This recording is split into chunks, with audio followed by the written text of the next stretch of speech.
My name is Rudolf Rammler from Software Competence Center Hagenberg here in Austria. I will be the chair of this session. As first speaker, I would like to announce Jasper Jürgensen. So please share your slides, turn on your camera. The title of the talk is Trace Reconstruction in System Logs for Processing with Process Mining. So stage is yours. You have 50 minutes plus questions. Okay, thanks for your introduction. Hello, everybody. My name is Jasper. I'm a student at the University of Applied Sciences Upper Austria in Hagenberg. I'm currently in the master's degree of Secure Information Systems. And this paper was an idea for my master's thesis. It's called Trace Reconstruction in System Logs for Processing with Process Mining. And yeah, let's start. What I want to make sure in the beginning, as this was an idea for my master thesis, this was more a research proposal. So what not to expect from this presentation and what is not content of my paper is that I don't have a finished solution. So it's not completed the work. And I also don't have a complete evaluation because I don't have time for this, and it's more a research proposal. So I focused on the situation, the problem this is placed in, some ideas for solutions. So how could you solve this problem? How an evaluation can be done? And a simple experiment I performed to show or to see this could work at all, so if it would be worth to make the effort and look further into this. So first of all, short about the situation. We all know we have a lot of devices in our environments, and all of these, or a lot of these devices produce a lot of log data. These log data contain information about this behavior of the system, and we want to gain some more information from this. From my perspective, from a security perspective, it's always we want to find attacks on our systems. We want to see if there's anything wrong with it. And in the security, there are usually two different ways to do that. If you have to do an automatic way, because a manual way is usually not possible anymore because of the lots of this data. And you can do misuse detection for using rules, or you can do anomaly detection. And for anomaly detections, there are different types of anomalies. One anomaly type is execution path anomalies. This shows a system or into the behavior of the system, which steps does it do, which processes does it execute. And this is especially interesting for industrial applications, because these applications are usually very stable, so they often repeat the same process over and over again, and this has to follow a specific process, and if our system deviates from this process, we usually have a problem. And this is in industrial applications, as I said, often the case. So this is an interesting topic for this. And as I started, I wanted to look into some solutions that are maybe around the world for solving these problems, so to find execution path anomalies. And as I started looking into solutions, I already found some from different work over the last 10 years about. And what I noticed was that they very often work with Hadoop logs. So that's what the main log source for for most of these works. And I asked myself the question, why is this the case? So why do they always use Hadoop logs? Why don't they use other log sources? And one possible answer for this is that these Hadoop logs fulfill requirements for process discovery. So I do a new process discovery for these execution path anomalies. I need to find the normal execution path. And to do so, I have to discover the process behind this. So I have to find the process through the different log messages in our log data source. And as I know, okay, Hadoop logs fulfill the requirements. What about other log sources? So when I don't have Hadoop logs, if I'm in an industrial application, maybe I have other log sources, Linux systems, some integrated logs from industrial control systems or other sources. And to answer this question, we have to first look into requirements for process mining or for process discovery. And in general, there are 3 requirements. The first one is a timestamp, so log messages need to have a timestamp. And this requirement usually is not a problem, so it should be available in most log sources. And if not, it's possible to add these timestamp information when collecting these log messages. So the second requirement is that we usually need some activity or event type information. That's an information that shows a definable step in a process, so what is executed in this step. And this information is not available in the log directly. So I marked this here as yellow, so we don't have this information directly available. But when we ingest log data into our log management platforms, what we usually do in a productive environment, then we have to parse our log. And for parsing, we define patterns, and when we define a pattern, we can also define very easily which activity is this. So pattern A is activity A, pattern B is activity B. And so this is something that has to be done. And additionally, when you get your log data, but it's not a problem, you can solve this too. And the third information which is required for process discovery is that we need case information. So we need information which process instance this log message belongs to. And this is not available in the log sources directly, and there is no easy way to extract this. So we cannot use, or we cannot say during the parsing process, okay, this log message is trace 1, this log message is trace 2. So we have to find a solution for this, and that's exactly the problem. And this work tries to solve, or this work says it should be solved in maybe a given way. And some ideas how to solve this. So looking in the approach we have in the beginning, the log parsing or abstraction step for extracting the activity information. We already discussed that.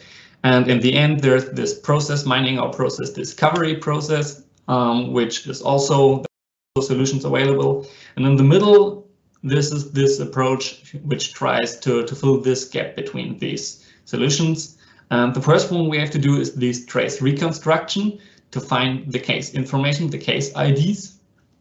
And there are different possibilities to do this. The first possibility is you can use correlation based on log attributes. So for example, all log messages with the same IP address are in one trace, all with the same file handle, or and so on.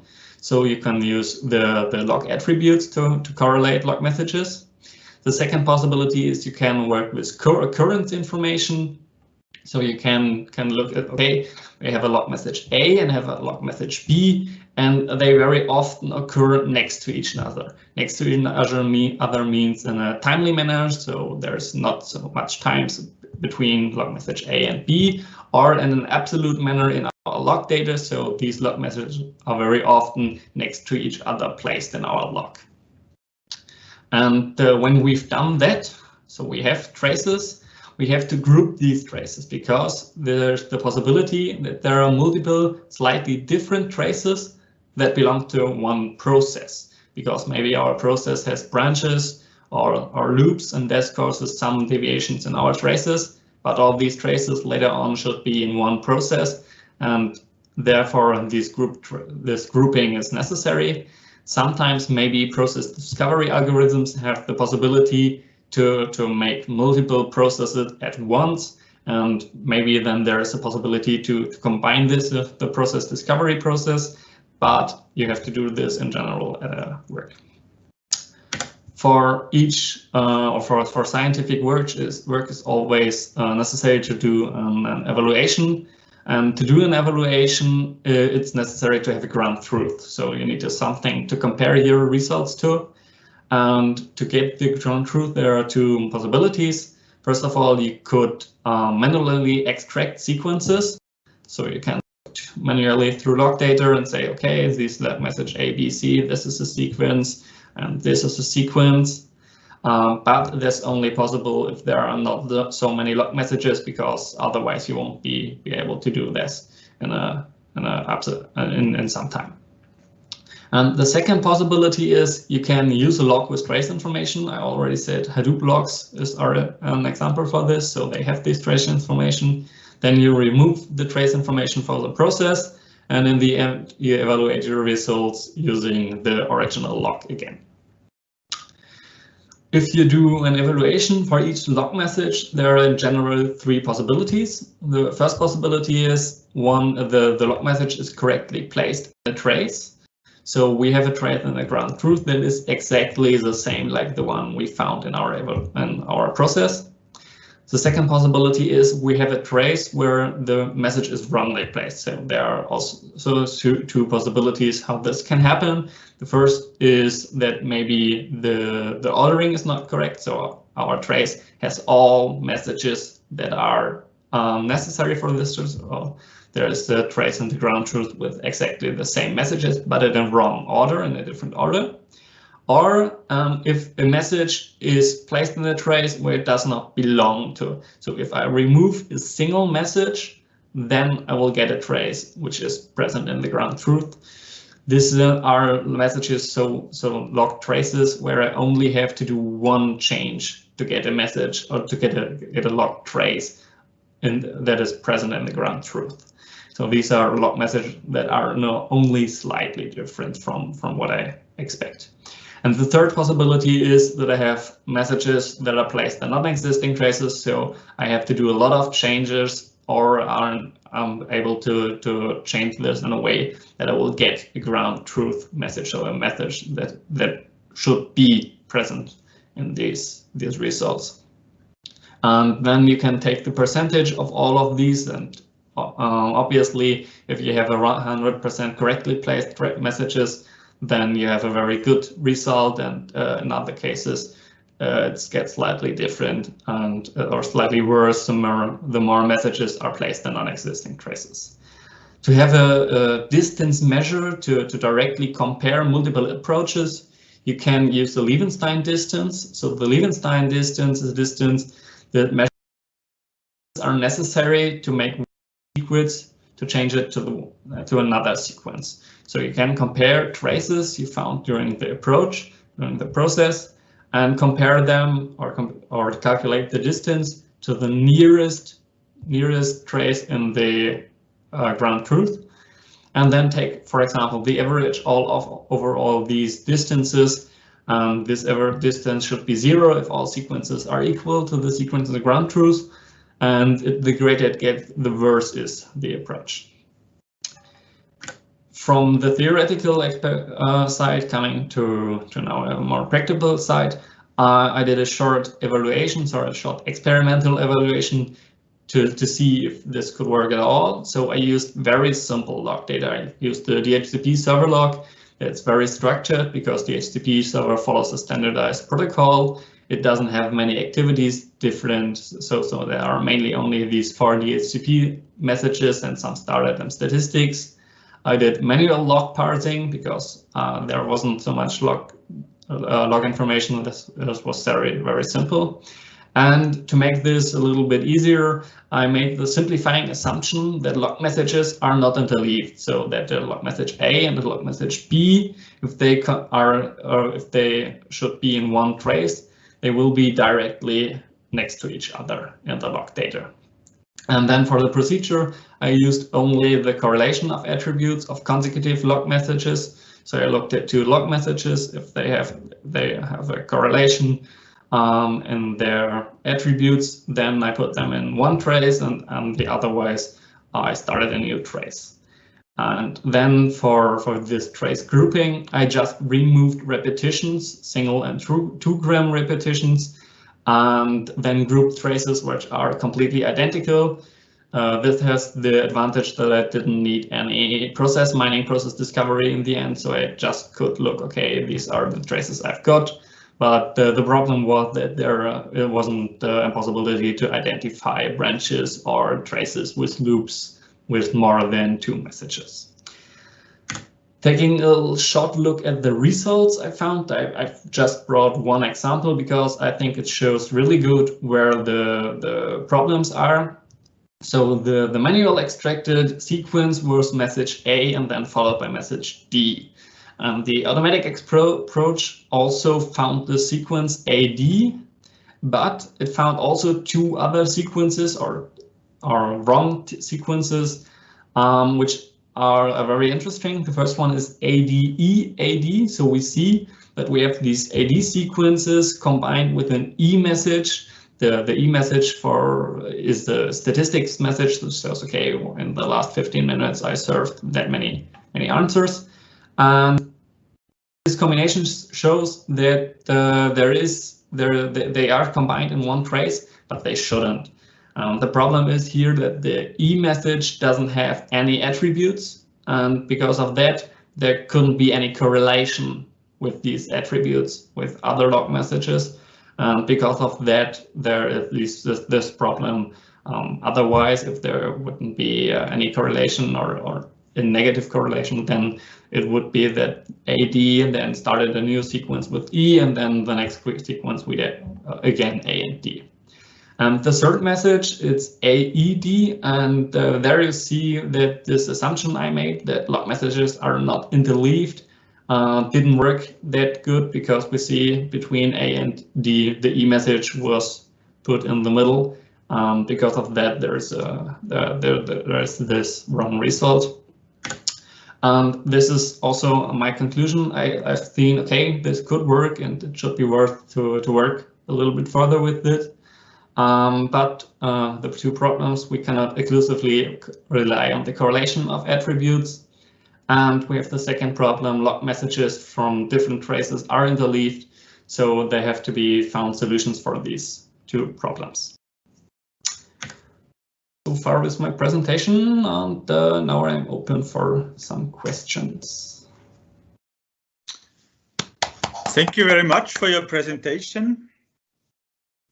So, questions?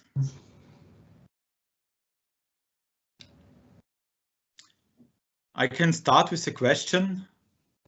In the meantime, giving everybody else the time to think over and also rephrase or phrase their question. So, thanks, of course, for the very interesting talk. I think it's a very typical situation. You have to do a lot of pre-processing for data before you can do any learning. Probably it's exactly the case also here.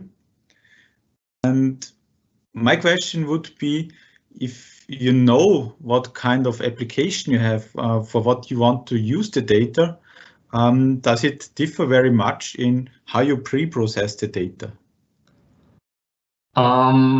I think yes, it changes it a little bit at least, because for example, this DHCP server log, I know DHCP messages, so I've looked for, or I know the DHCP protocol, so I've looked for these 4 DHCP messages, so this DHCP request, acknowledge, and so on.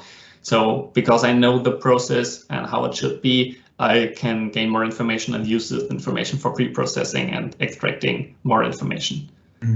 Okay, I see. So what I meant probably, let me try to rephrase my question and make it more clear. If you know what you're using the data in the end, or what you want to learn, because your application area was anomaly detection, and they're looking for sequences, but probably this is different from, let's say, looking at the whole process and doing a process comparison, or recovering processes and so on. Probably in your case, it's enough just to have sequences of 3 steps and you do not need the full process. Or do you always need the full process, or can you gain any benefit from saying you're looking for processes specific for anomaly detection? I think you wouldn't need the whole process, because anomaly detection, I don't need that much information that I cover all the normal execution path. And when I want to do some more with these processes, I would need the whole process. But for anomaly detection, I think it would be enough to get something that covers all my different execution paths. So I think it wouldn't be necessary to get full processes. If they are more complex, it would be enough to get smaller sequences. Mm-hmm. Did you do any experiments, or did you get any experience with what is a small sequence that would probably be enough? No, I don't know that. So room for further work, of course. Yes, exactly. Are there any other questions?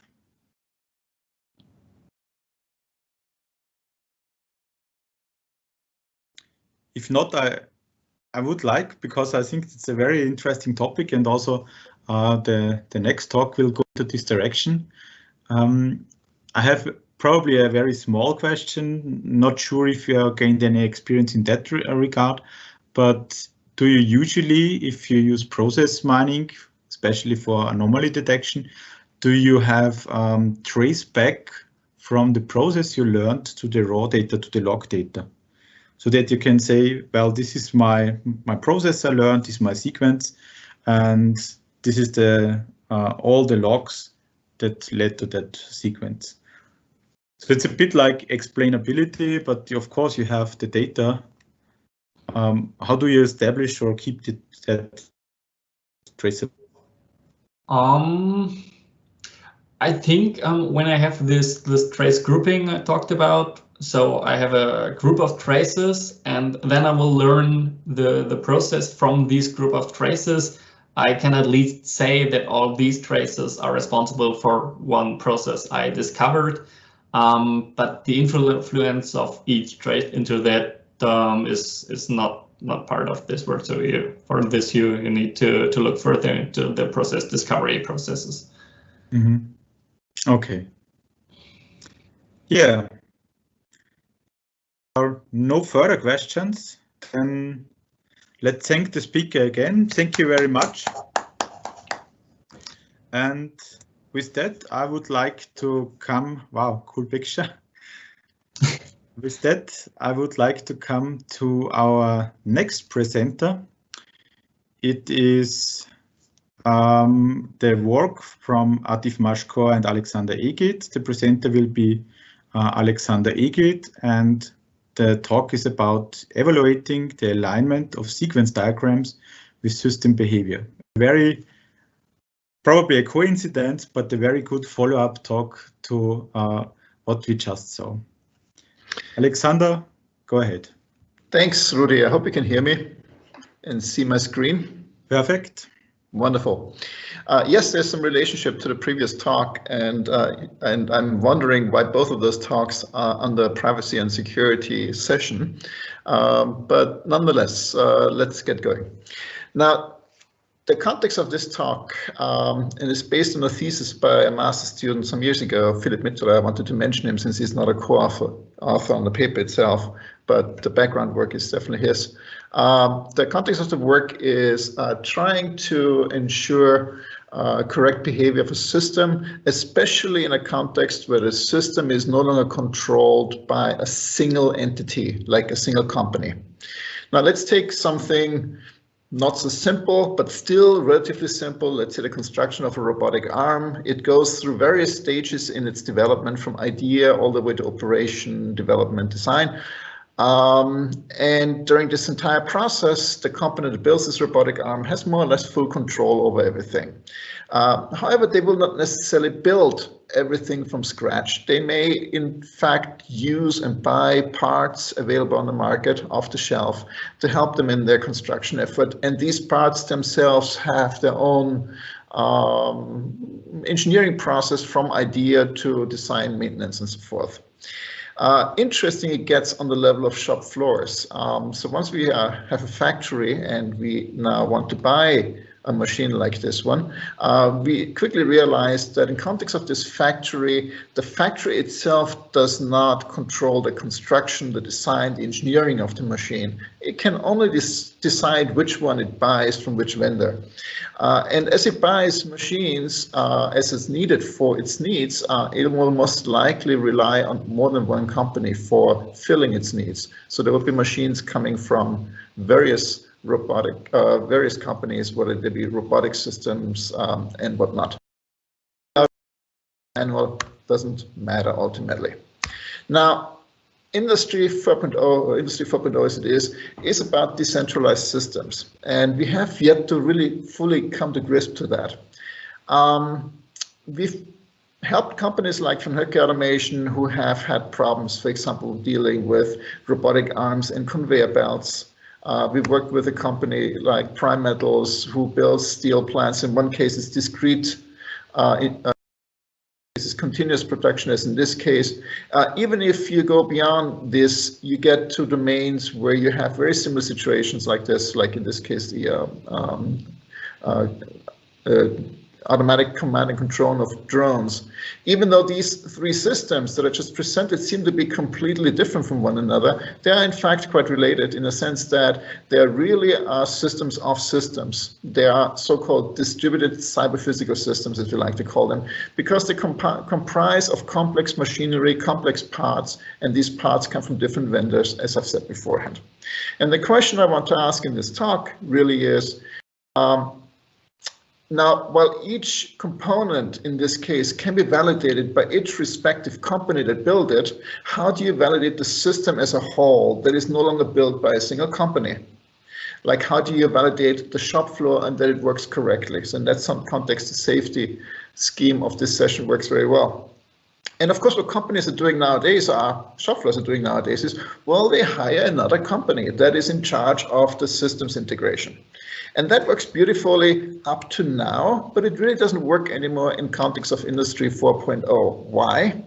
Because in 4.0, once we get to the point where it really is becoming what it is, or what it should be, we have reconfigurable shop floors where the shop floor may change because of production needs, because of the engine change, because of worker needs, because of environmental issues.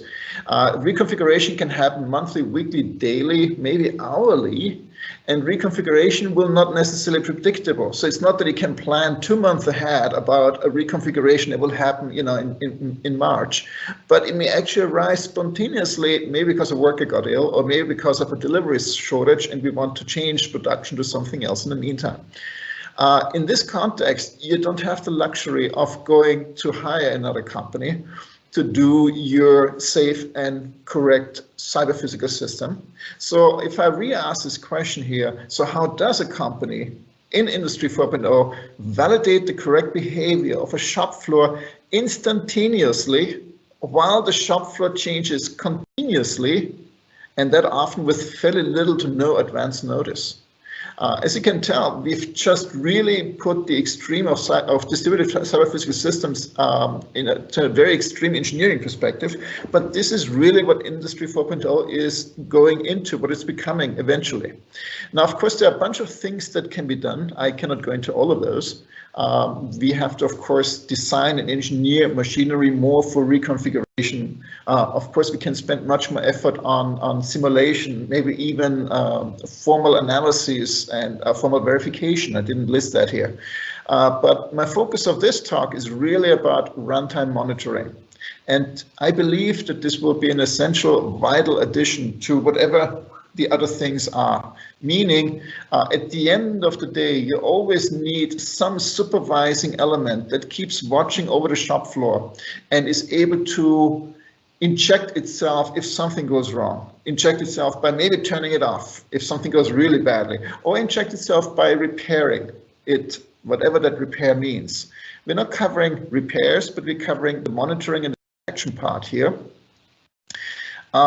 So basically, what I'm going to talk about in the next couple of slides is how to model system level, like shop floor level, how to continuously validate these constraints while the shop floor is running. I mean, remember, this is not during design time. It's not that, oh, you're studying it for testing and you check on it, but rather this is meant to be used while this thing is in operation. So while it's working at normal speeds, whatever that normal speed is. And naturally, this is supposed to be usable by engineers who are,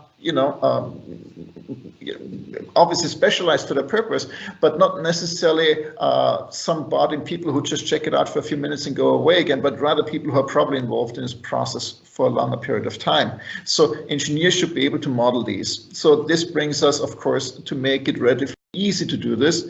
And for that purpose, we, and our student in this case, used sequence diagrams. Now, to not make it too complicated, but I want to give you an example. Let's to a smart home illustration. We know right now if you buy a smart home, like in this case, a light control that is tied to somehow a motion detector and daylight sensor. If it's bright outside, the light doesn't need to go on, and there are still switches around if you want to. You can buy them off the shelf and they're nicely integrated and you don't have to worry about these parts not fitting together. But that's not the premise of Industry 4.0. The premise is that all these parts come from different people and they've never seen each other before, yet they have to work together somehow. So for doing this, someone will put this necessary glue code in place and then define how this relationship among these components is supposed to work. And for this, we use sequence diagrams. So we have lifelines here that represent the various components you have seen before. So these things that we just bought. And we have events here. So this is somewhat related to the previous talk, I suppose, with the traces. We have events that are things that happen in that system. This sequence diagram, it may look complicated, but it's actually quite trivial. What happens here, it basically says, and it says on the bottom here, the control unit should switch on the light whenever motion is detected, and the natural light outside is not sufficient to illuminate the room itself. So you see the motion being detected here, it checks the daylight, and now there are two options. There is enough light, well then do nothing, or there is not enough light, and then it basically responds by turning on the light to the controller, and it in turn issues the on command to the light itself. So this is not too complex, but not trivial interactions among a set of components. And naturally, these components can have many different interactions, but what's important is these components are largely unaware of one another. At least in an Industry 4.0, in a shop floor context, they would be mostly unaware of each other, and therefore they do have to work together. There's a second diagram in this case. You can just simply see that it can get more complicated. Another sequence diagram that now uses a loop construct with considers in it. The reason I show it because it shows a kind of a beautiful anti-scenario. The previous one was sort of a scenario. If this happens, then do this. Here we have the situation, and it says on the right, after the main switch was turned off, meaning turned off by the user, the light should not turn on until the main switch itself has been turned on. So here you see this negative portion, meaning there should never be a turn light on signal, and the light should never receive an on event in response to it in between the switching off and the switching on by the user. So this is actually, when you think about it, a very complex temporal constraint that you can express fairly easily in a sequence diagram like this one. So you can tell why we are choosing sequence diagrams here for engineers. They are intuitive, they are commonly understood as modeling tools. Focus on individual scenarios instead of everything, and they allow fairly powerful temporal constraints. Now, going into the details, what exactly are we doing? Well, on one hand, we have all these machines in our shop floor where interesting stuff is going on. On the other hand, we have our scenarios. So what our approach is doing is first compile these scenarios into automatas. Why automatas? Because they can be more easily checked against what's actually going on the shop floor. And then we basically check the automatas live against what is being monitored. So what is monitored and what is actually supposed to be happening does happen. And then we get a result. And based on the result, you can do things like the repair I mentioned beforehand. So the compiling itself is I fast forward here in the interest of time, is basically a fairly simple process. Of course, it's complicated to implement. Everything requires time. The master student had some entertainment for several months, but the basic idea is simple. If you have two sequences in a sequence diagram, then the automata will basically say that the one sequence, the one event, the one message happens before the other message. Well, that's easy to do. And if things happen in parallel, like with a condition, where either M1 or M2 happens, then you have an automata that splits up into two, where either we go up here and M1 happens and we're done, or we go down there and M2 happens and we're done. But both cannot happen. So these are fairly easy things. But of course, if you know sequence diagrams, you can have loops, you can negative fragments, you can consider fragments, and so forth. You have seen some of those briefly a moment ago. With that, of course, the automatas are getting more complicated, but that's not a problem. So this mechanism is automatically taking care of this. And the first sequence diagram here becomes an automata that looks like this one here. The second sequence diagram with the loop is a bit more complex automata, but it's still pretty trivial when you want to think about it. And now we basically have two automatas corresponding to these two diagrams, which brings us to the second part, of our system, which is the monitoring. Now, how do you monitor an executing system, a running system, especially in context of, Industry 4.0? Well, there are a range of technologies available, and this is sort of the hard part. If you're lucky, the machines have some kind of debugging interfaces you can use. If programming language of the machine allows you to instrument or to weave technologies into it, you can use that. But nowadays, and this is another wonderful thing about Industry 4.0, is middleware is becoming more popular. For example, OPC-UA is a very commonly used machine-to-machine communication interface, and we are currently having a student instrument OPC-UA, so we can actually get events like these out of it, so that we can do this kind of monitoring with fairly arbitrary shop floors for as long as they use that middleware infrastructure. So with this kind of technologies in place, we can monitor what's going on, and we get events like these. A light has turned on, daylight has happened, motion has been detected, off, like the light has turned off. So these are interesting events. Naturally, a bit more information is needed. So all the superficial part here, because we also need to know which component issued. If I have more than one motion detector, which one detected the motion? So naturally, this information is also relevant, and that together now goes into the heart of our approach, which is the live checker. If I take the first sequence diagram again and sort of put it down the side and take the motion detected happening here, then basically, I've mentioned beforehand, you can have several motion detecting happening. If there are two components, you can have two motions being detected. For each one of them, you will get your own automata, and each automata will then independently transition to the state that happens to correspond to what happened. So in both cases, we're in the state 1 because in both cases, motion detected happened. But if on top a check daylight happens, then this one transitions into state 2, while the other one still stays in the old state. Pretty simple stuff when it comes to simulation, and that is now used very effectively for runtime monitoring a system. And if the system is not behaving, then it will deviate automatas, and then we can detect that. And this is exactly the end of our approach, and I only have like a minute or so left, I believe, for evaluation. We've evaluated it presently on rather smaller systems. We hadn't had the chance of really doing an industrial scale evaluation. However, there were fairly interesting systems nonetheless, where we could at least monitor the scalability of it and see that it's highly scalable. So it takes like milliseconds of evaluation time if something happens on shop floor to find out if that what happens is legal or not illegal. So this is quick enough to provide instant feedback and even do things like preventive measures before people come to harm in at least many situations, right? We focused on coverage, making sure that we can really cover a lot of interesting situations, which sequence diagrams fortunately can do. And we focused a lot on correctness. Naturally, this should be correct. The factory shouldn't shut down if due to an incorrect reasoning, that would not be interesting. What are the uses? And this is my last slide, and then I'm basically handing it over. This can be used naturally as a complement to testing, even as a complement to debugging, but it can even be used, and this was sort of the main premise of my talk, to really support the operation of a complex system if you no longer have full understanding of what's going on, which is really in many ways the premise of many complex systems these days.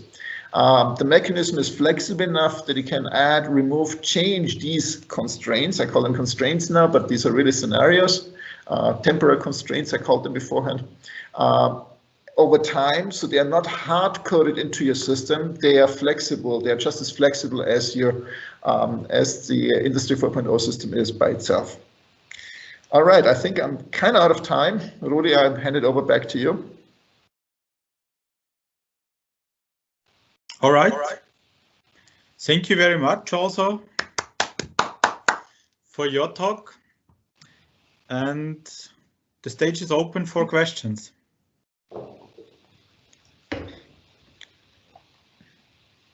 Any questions? I think there is room for asking questions. We have also some time left. So then, in the meantime, I will start to try to break the ice. What, of course, comes to mind when you want to apply this approach, where do you get the valid sequences from? So is the approach based on somebody specifying the valid and also the counter sequences? Or is there an option, as we saw it beforehand, that you monitor a system for some time and extract the sequences you expect? Or it's a very good question. It's a good question, Rudi. The answer is yes to both your comments. Sure, you can do both, but at the end, I don't necessarily, I find it hard to believe in context of Industry 4.0 that we start building a factory, let it run, not knowing and not believing it's doing the right thing, monitoring it, just having not just the patience, but daring to run an expensive factory like that is potentially harmful. To gather what it might be doing so we can compile out of it scenarios so we don't actually have to think about it beforehand seems daunting. So I think people will have to go through the process of actually thinking about this. And this is what the factory has to do, that when it buys these machineries, it has to define its scenarios. And when you think about it, that is not that uncommon really when it comes to requirement specification these days, that they are complemented and supported by scenario specifications that describe normal and abnormal situation. So this is a more formalized scenario that probably would go reasonably well hand in hand with even a requirement specification. But yes, that process probably has to go through, and probably the bulk of it needs to be done by humans because they understand the complexity of the system involved. The fact that the system can to a certain degree be fine-tuned by using automatic observations that happen over time and trying to learn something from them, kind of like the process mining we had on our previous talk. Absolutely, I can see that happening too.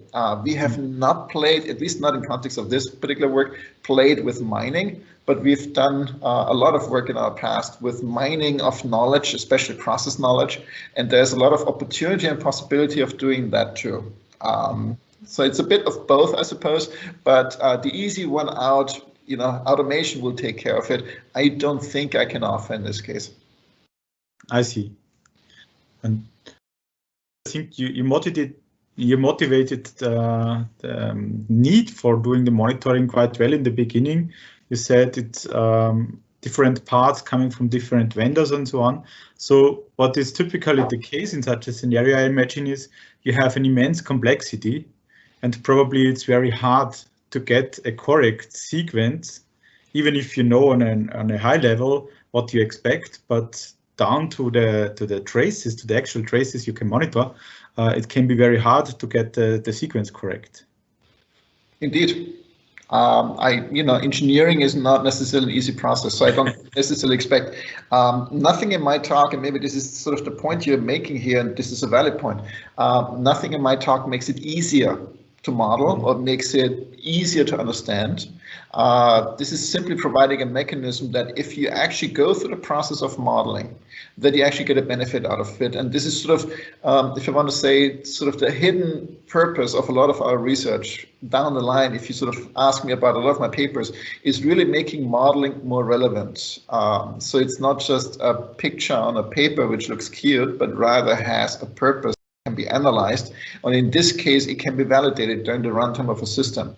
And I believe that then down the line the process of doing these diagrams in some ways has to be done, whether you use our technology or not. I haven't seen the magic out there yet that can automate this, but I think it should be done at a level of abstraction that is still reasonably easy to comprehend. And you have seen this on the scenarios before, and it's much easier to handle those, describe these kind of level of interactions, I believe, than trying to meddle in bytecode and trying to inject our own code into running systems and trying to make sure it's working. I don't see that happening, really working well in the future.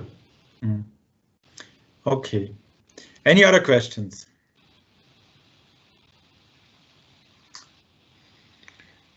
Then thank you for asking the two questions. Very much appreciated. Yeah, if not, basically, I think I have still a long list. It was a wonderful talk, very inspiring talk, and so it leaves a room, inspires also many follow-up questions from my side. But in terms of time, I think I will cut it here. I will take the opportunity to meet you at another occasion. Probably we can continue the discussion there. Once we're allowed to meet again, right? All right. Thank you. Stay safe, and I wish you guys a nice afternoon. And we're still listening anyhow. But yeah, some more interesting talks. Bye. Bye. Thank you very much again. And with that, I would like to switch over to our next speaker. Let me quickly verify on the list if I'm not mistaken. Yes. It's Thomas Ziebermayr from Software Competence Center in Hagenberg, my colleague, and he will talk about protecting intellectual property rights of industrial software. We are slightly switching the topics from process mining, correct and secure systems, now to a different angle on the whole topic, and coming from protecting the system from attacks, verifying that they're working correctly, to how to protect the intellectual property rights. Thomas, go ahead. Thank you, Rudi, for this introduction and the overlighting. It was really interesting talks before. Now we have something different, as Rudi already mentioned. Welcome to my talk on protecting intellectual property rights of industrial software. I will present our research, ongoing research on that topic, and also our research program, what we plan in the next future. But let's start right with the motivation behind this research topic. It is our experience which we made in the projects the last 20 years with partners from industry. We closely work together with them, and we saw that they moved from machine manufacturer to software providers. So even in the manufacturing of systems engineering, even there a lot of software is built now, and there are large groups implementing software, which is part of the products. So a lot of innovation or features which are provided by these machines are based on software. So software is really more and more important, and you can say it is somehow the driver of innovation of these systems. So we focus in this research on combined products, so where a product also consists of software, and the share of software increases the last years, and so also the investment in software increases. So if someone buys a machine, and the question is why we should buy a special machine from this company, in a lot of cases it is not only the reliable mechanics provided by this company, but also the optimal process output, for example, optimal interaction with this machine, and also a lot of data used behind the scenes to optimize the process and to deliver the right output for the company. So in a lot of cases, it's not really the reliable mechanics, which is the reason to buy a machine, but it's more and more features implemented in software. So this is why the investments in research and development are increasing dramatically in this area. And in the global markets, the competition is really tough. So if someone don't have to invest this money, and it's possible to somehow reuse in a good way to say, to reuse the software, it is really a big advantage over other competitors. And so studies has shown, like the one new study, that really enormous loss due to IPR theft. For example, 83 billion euros per year in Europe in the time from 2013 to 2017. And also a lot of companies are affected. In Germany, for example, 74% are affected by this kind of crime, as a VDMA study says this year. So it is really enormous loss, and if you calculate this 83 billion euros, this means also a loss of nearly 700 employees, which means it's really enormous pressure to our industry and our companies here in Europe and other countries as well. So that's why software protection is not a new topic, and a lot of approaches are around, which helps to protect software, to prevent IPR theft. And as you can see here, there are a lot of approaches available. For example, in this case, because we focus on software which is delivered together to customers, and that means that the customer or whoever is having this machine or product has full access to the binary and to the software. So it's really difficult to protect this software because it's not in the hand of the company anymore. So it's really hard to secure the software, and there are several methods to do that. It's called man-at-the-end attack, because the company who has the software in its hands is the man at the end, so mate attacks. And you can do it by tamper-proofing, which helps to either prevent or at least detect modifications of the software. You can do obfuscation, where you hide the software structures and how it is working, with several methods, adding some unusual things, or you all know obfuscation very well. And there are other things which helps you to detect whether a copy is legal or illegal by watermarking or birthmarking, where you insert some information about the identity of the software copy.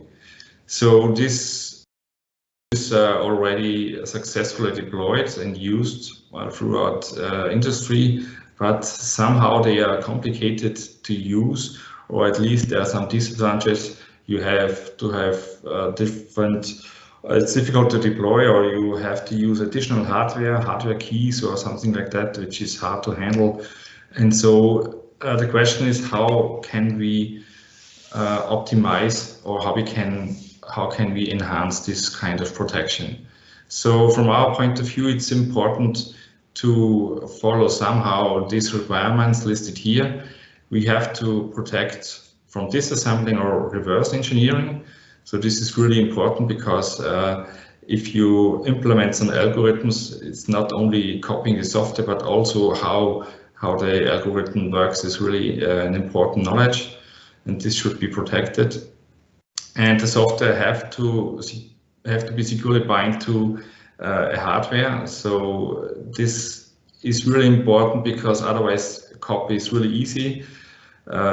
Copying a machine is harder, because you have to produce this, but software can be just copied if there's no protection. So the tight coupling to the hardware is really important.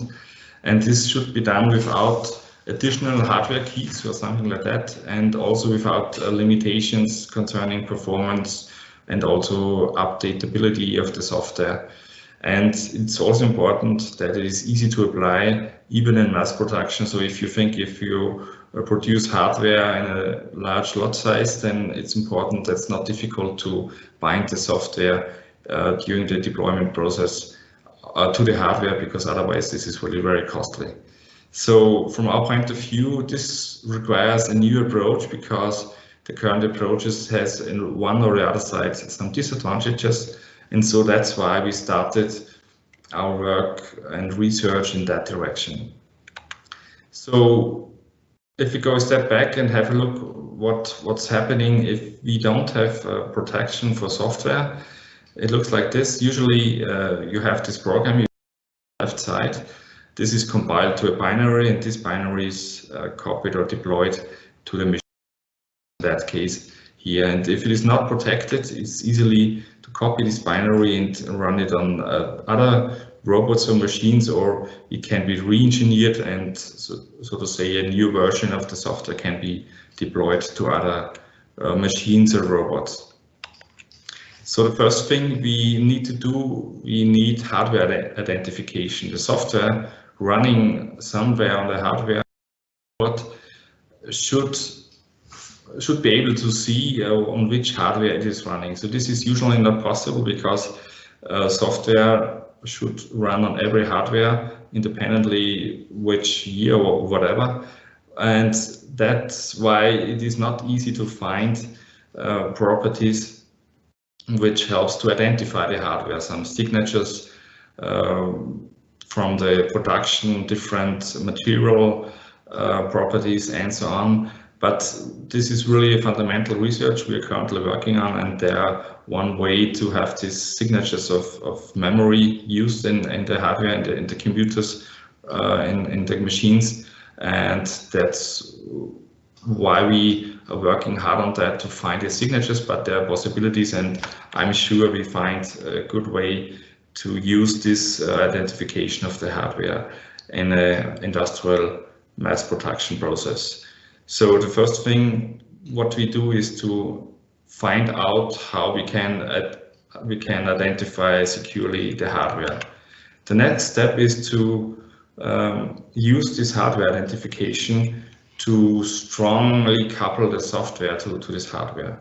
So this connection has to be inseparable, and it has to be secure. So that means we have to really deeply interweave this connection into the software. And this also is required to prevent re-engineering, because if someone is able to find out where this binding takes place in the software, then it's easy to overcome this binding, and this is also not really a good protection against IPR theft. And this should be done automated, so it cannot be done by hand somewhere.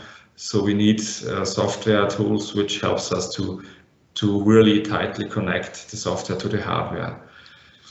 And you can see here on the picture, you have again the program, and you have the compiler, but this is not a usual compiler. You have, in that case, a diversity compiler, which compiles a version of the binary of the program, which is tightly coupled and integrated with the hardware, and where the detection of the hardware is integrated on several levels and on different places. It is important to have a look on the usability. How can this be automated? And it's also important by the compilation process that we avoid performance issues. So there are also other protection mechanisms used, like obfuscation, but it's important to have a look on the runtime performance, because if this is used in industry, it's a lot of cases, it's real-time software, so there must not be issues concerning runtime and performance issues. Otherwise, it will not be usable for that domain. So if we again have a look on this approach, we are looking on, if we don't have this protection, we can easily use this binary somewhere else. We can also alter this binary and maybe change some things, or even have security problems due to changes to the binary. But if we use our diversity compiler and use this really tight link to this hardware identification, where we use somehow a fingerprint of the hardware that it's running on. Then we have different versions of the binary, which is harder to break because the effort increases to find out what's behind the software, because there are always different versions of the software of the binary, and it's really hard to reverse engineer this software, and this makes it even harder to find out how it is coupled to the hardware. And so a copy is not possible, but it's also not possible to change or alter or reverse engineer the software running on the machine or on the robot. So this is the main idea behind this approach, and currently we have this fundamental research on the hardware identification, but we're also working in parallel on this diversity compiler, which is able to tightly integrate the software and all its functions to the hardware and the robot or machine. So if we summarize this idea, you can see there is undoubtedly the need for IPR protection in industrial software. And our approach is to have a reliable hardware identification combined with software compilation, which is also integrated with other protection mechanisms, so it prevents recompilation or reverse engineering of the software, but it also securely binds the software to the hardware, and so it is not possible to copy it. So what is the roadmap? As I said, we are currently working already on this topic for 1 year, and we have this pilot project running for another year, so there's a 2-year project already running, but we plan for a large research project on that topic. And use case partners are welcome. So if a company says, okay, that sounds interesting, but how can we use this approach in our environment? How can we do that in our use case? Then use case partners are welcome. You see also our international research partners on the topic. This idea is mainly driven by Stefan Brundthaler from Munich, the Universität der Bundeswehr there, and also partners from Belgium, Leuven, and also Lausanne, the EPFL, and also the FAU Österreich from Hagenberg contributing to this project. So I think this was a fast presentation, but maybe there are a lot of questions concerning the topics in research, topics we have in our projects, so questions are welcome. First of all, let me thank you for your presentation. And yes, questions are welcome.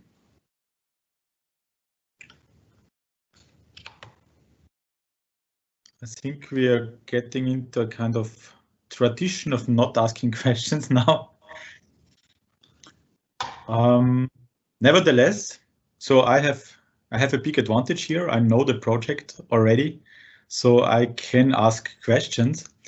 But Thomas, while you were giving the presentation, I was thinking about the question, which probably you can kind of a new view on the whole thing. Probably you can give us a comment on that. Currently, the software, as you illustrated the current situation, currently the software is bound to the hardware and executed there. Typically, if you look to a lot of consumer software nowadays, the software is more kind of getting dynamic, and you're relying, let's say, just on popular operating systems. You're getting updates constantly. Do you think that this piracy issue is disappearing slightly with this need for getting constant updates? Well, I don't think so. It's always a matter of what is the value of a software and how high is the effort. Well, sure, if you always have new versions and if someone has to steal it regularly and because you always need the updates, it's even harder, or the effort is higher. But I don't think that this problem of IPR theft disappears, because it's really high volume or high amount of money which is spent in software. So it still will be a problem, in my opinion. And it's different also in industry, because you cannot easily update the machines, because you have to be sure that this is not harming anyone in the company if you have an update. So it is not so easy to have the machine online and doing all these things from remote. So in a lot of cases, still the machines are not connected entirely, or can be managed from outside. So I think this will be a problem because of these reasons still. Yeah, this is probably a difference to the typical consumer world. I totally agree. And probably there is also another point you mentioned. It's not only stealing the software and just reusing it. As you say, well, I also have a kind of illegal copy and then I can run it on my machine, because once you got through the lengths of rebuilding the machine, probably the main point is here also to reverse engineer the software and to take out the logics, the assets in the terms of the intellectual property rights, how the machine was optimized and so on, not just the same binary. This may also be an issue. Yeah, that's true, and it's not, well, in the future, or well, already now, the software not only consists of software as we know, but also of data and also of models, maybe learned by machine learning algorithms, and this is also a high value of the software, and this also have to be protected, which is also part of our research, of our ongoing research. So it's also the learned models from AI algorithms, and also other things, and not only the functions implemented by someone in the company. Okay, so still asking for further questions if there are any. If not, then thank you once again. Thank you for motivating and clapping. And it's not so easy in an online format, but thank you. And with that, I would like to come to our last presentation in this session. And this is again a slightly new or slightly different topic. It's the as homomorphic data space transformation from privacy preserved deep learning. And the talk will be given by Vagan Terziyan, and the paper was written together with his co-authors Anastasia Girka, Maria Gavryushenko and Andrei Kontarenko, all from Finland. I can already see the presentation. Okay, can you see it already? I can already see it. Okay. I cannot see a video, but not so critical. Okay. Stage is yours. Go ahead. Okay, thank you very much. And hello, everybody. I represent a team from University of Jyväskylä at Central Finland. We are coming closer to New Year, and our country is country of Santa Claus. And of course, it's a lot of concerns about sending private messages to Santa Claus and whether we are actually well protected our privacy for this kind of messages. So therefore, privacy was always a concern, and therefore I try to go further with it. And this is my small team which works in this with this paper. And there's one representative from company which is also previously part of one of my students. And so what kind of problem we are talking about? So assume that we are collecting data, from something. It can be very complex processes ongoing in Industry 4.0. It's just one possibility. And there's a lot of measurements are collected. So it's a lot of numeric data is collected, but it's also, it can be data coming from people. And very often we are collecting information about customers. I mean companies about their customers and about and so some of this data is categorized as a private data, and it's sensitive one, and it must be protected. And the big problem is, and it's like opportunity first, that we have always opportunity to use machine learning services to take from this data some useful models, so we can enhance applications working for industry or for our customers on the basis of models that we can learn from this data. But the question is that how to capture this hidden value from this data using machine learning services, but still preserve the privacy of this data. So if we care much about privacy, whether machine learning will work, and this kind of balance must be found here. So this is just a typical scenario. In few slides, I will just show that if we have some private data owner, it can be small or medium company, which doesn't have enough own resources to afford complex machine learning, especially deep learning type of processing this data. So even if it keeps this data in a safe own place, in own premises, but still it might be the need that, okay, there to reuse some intelligence as a service provider or machine learning as a service provider. It can be such big companies like Google, Microsoft, Amazon, IBM, those who are providing machine learning as a services. So for that, what we need, usually requirement is like that we move our data to their cloud. And within this cloud, they have this intelligence as a service. And this data is being processed with this intelligence as a service, and some knowledge is captured. Usually this knowledge, it's a different kind of models. So it can be classification model, it can be prediction model, it can be regression models. There are different models.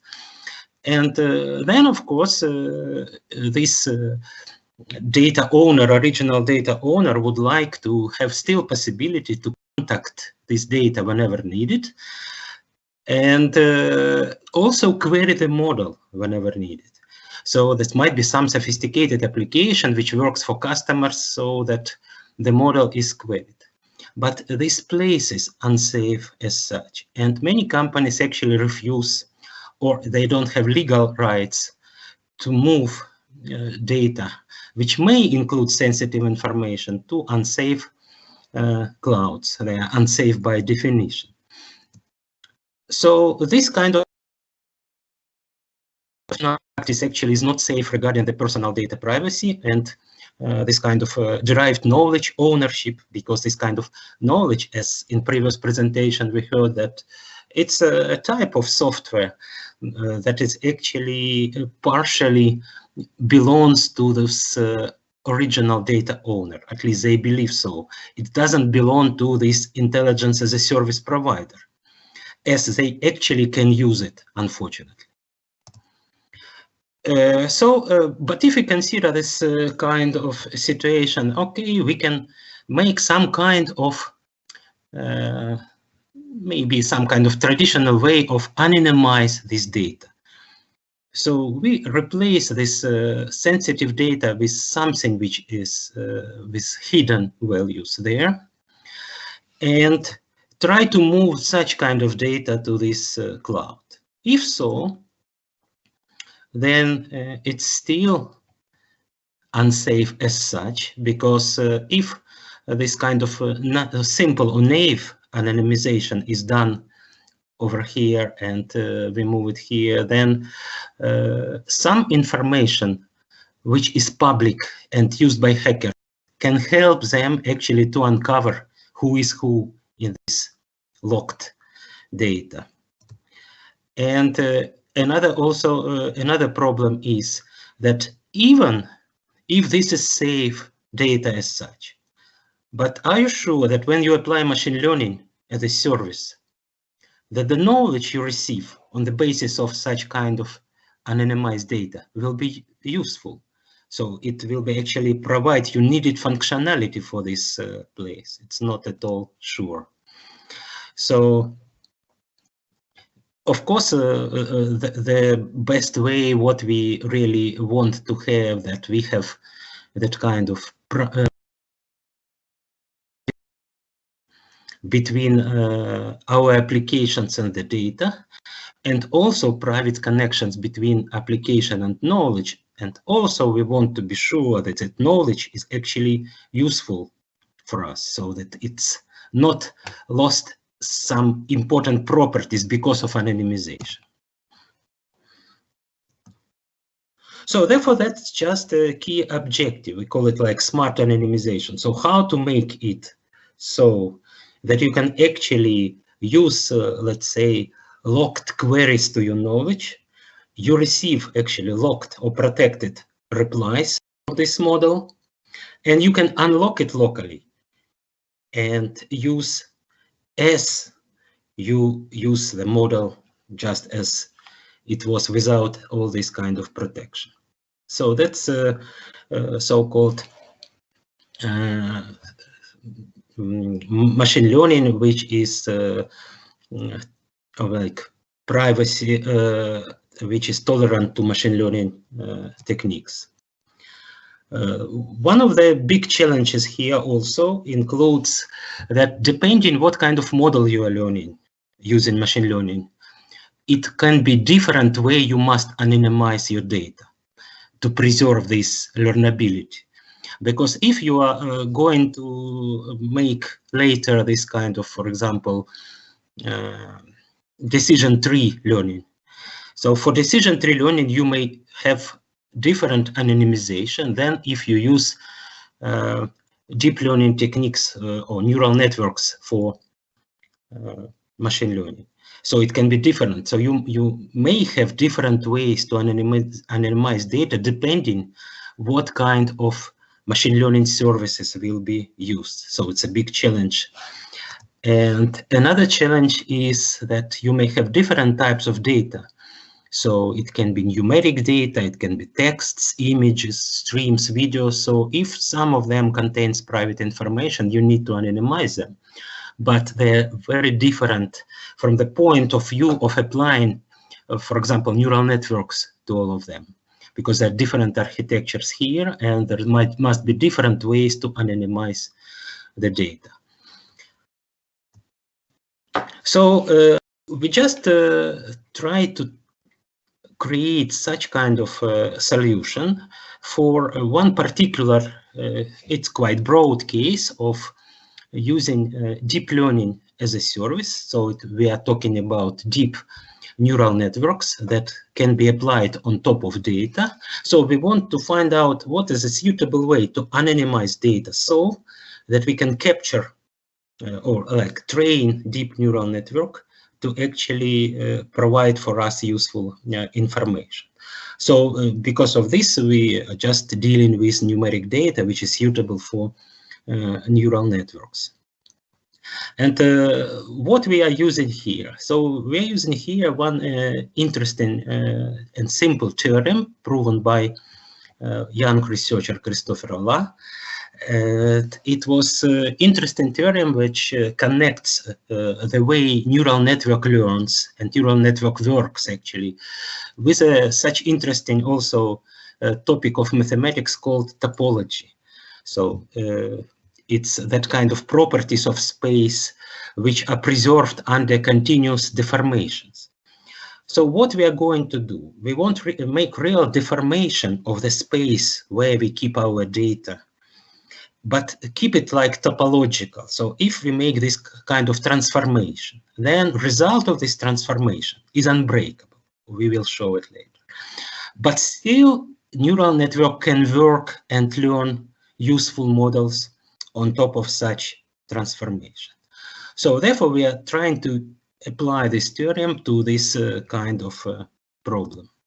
So it just briefly, what are topological transformations? So what you can do with space, it's like you can do bending or stretching or crumpling or tearing. Is like tearing is and gluing is not topological properties, and they are not permitted. So everything what you can do with these three operations, you can do. So assume that you have such kind of data, which looks like this cup, and you have here two classes of samples, and you need to separate it. So what neural network is actually doing, it makes transformation of space so that you can just by one cut separate red from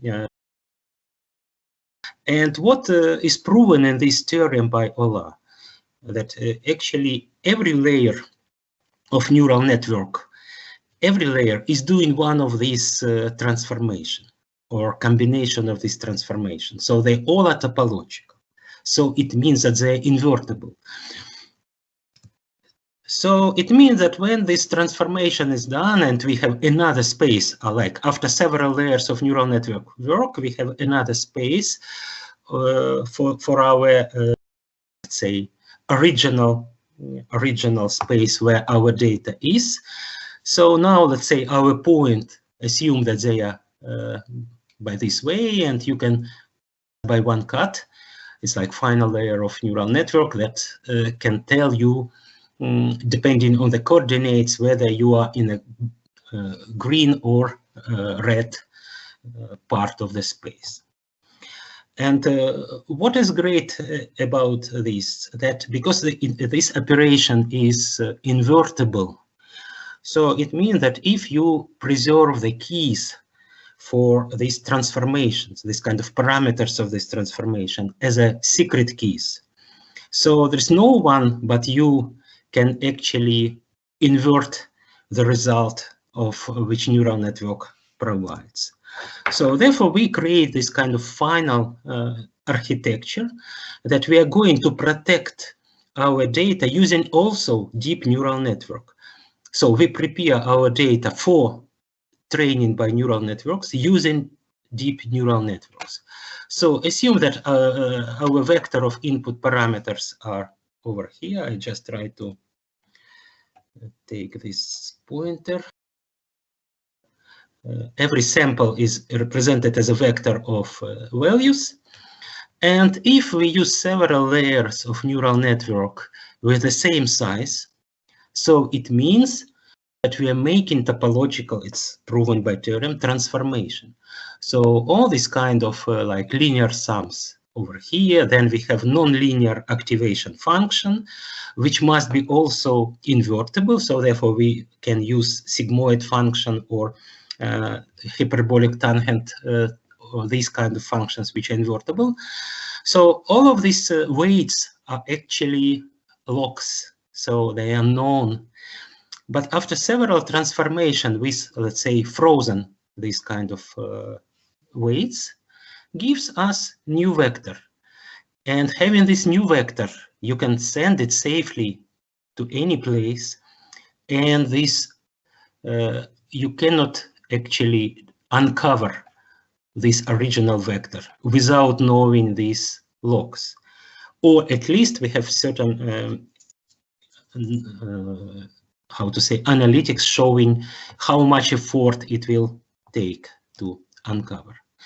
So the whole algorithm is easily seen from the pictures in the paper published, so I will not tell details of the algorithm itself, but it's actually simple because we can apply the same just simple machine learning.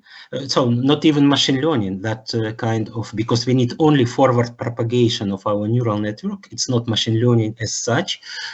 You just use neural network to lock your data.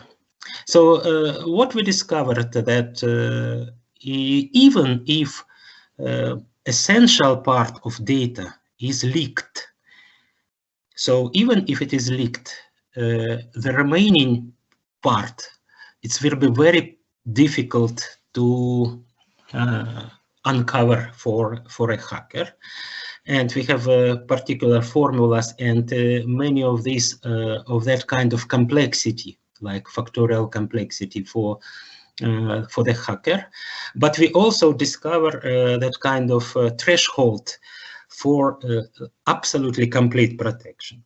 So that unbreakable in principle, and this means that for complete protection of data set, for example, with 10,000 data samples and 10 dimensions of your data. So 91 protection layers is enough to completely preserve the privacy of this data, even when 100% of samples are leaked in that or known to the hackers. So he still cannot uncover this or break this neural network that we suggest. And but still we need to know what is the price for this kind of solution. So when I make first transformation of my space, whether still this machine learning as a service from Amazon or Microsoft can make classification useful for me. So we checked this for two types of classification and prediction tasks, both on this industry-provided data sets. And we actually realized that we are not losing accuracy of classification with this anonymization. We are not using accuracy at all. And of course, we have a bit longer time for training neural network, because you understand this neural network now need to unroll this previously transformed space and then make this classification. So it's a bit more work for neural networks, but still doable. That's most important part that we have concluded. So let's briefly about this, and of course we have many different plans how to continue this further on, as I told you, because it's important also to think about other than deep learning models, so how it will work, and similar things work with decision trees, for example, or Bayesian networks, or other kind of, let's say, explainable artificial intelligence models. So that's something we're still going to do. And also because we used numeric data, but of course we would like to check this, how it works with pictures, so our video, and what we are losing here and what we can gain with this kind of approach. And I finish by advertising our international master program, and now I tell why it's related to my talk. So this program is called Cognitive Computing and Collective Intelligence. It's in University of Jyväskylä, Finland. It's the first university program for collective intelligence, where humans learn to get digital clones and autonomous digital assistants. So that's a unique place, and actually our group is working on cognitive cloning of humans. And I will actually report tomorrow at 9 o'clock in this conference this patented intelligence technology. And of course, if you are, let's say, decision maker, and our system discover the way you are making decision, exactly your way of making decision, and you can patent this model. Of course, you're interested how it is protected. So when we use machine learning as a service, whether your actual decision-making logic is still hidden, so it's not like transparent. So it's still a black box that you can sell later on. And it was assumed that our students one day, together with just traditional certificate of the master degree, they will get also a few digital clones that like additional skills that they can sell to their company when they come. So thank you, everybody. It's all what I wanted to say. Thank you very much for this interesting and colorful talk. I have to say, we had 3 sessions on our topic security, protection, and privacy preservation. And there was also a very related talk yesterday in the afternoon session. So I think there are kind of some intertwinings between this talk. There were already an interesting discussion or some interesting questions after the last talk. So I'm not sure if we can repeat that here, but of course, everybody in the audience is invited to ask some questions. Are there any questions?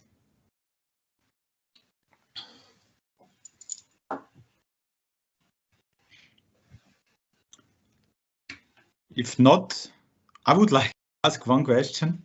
And what came to my mind is, you mentioned this transformations and the preservations, but is it a typical approach also to use different, I'm not sure how to call it, let's say preservation or protection zones, so that you say at some zone you have more information, more details, and the further you go, the less information you preserve? And can kind of this layered approach be realized by what you proposed?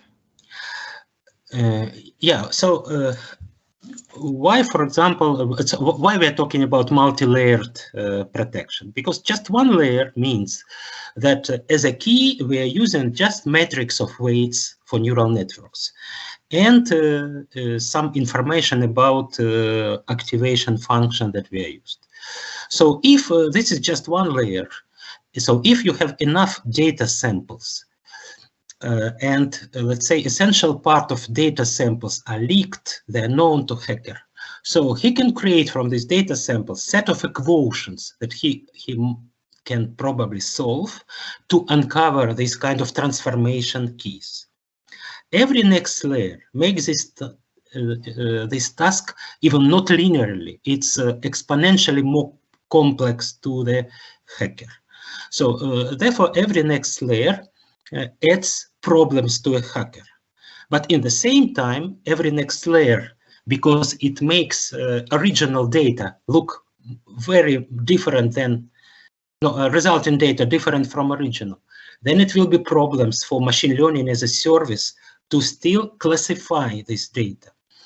So the idea here is that we checked that dependence on amount of layers for classification accuracy is small. So it means that we preserve classification accuracy even with a very hard, good, let's say, protection. But of course, the time for classification may be growing because of that protection. So we must pay something for the security.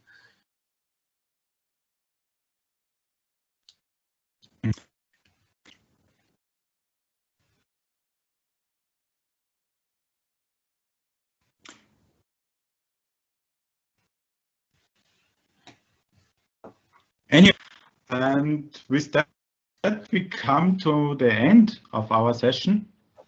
And it's not only the end of our session, it's basically the end. Thank you very much.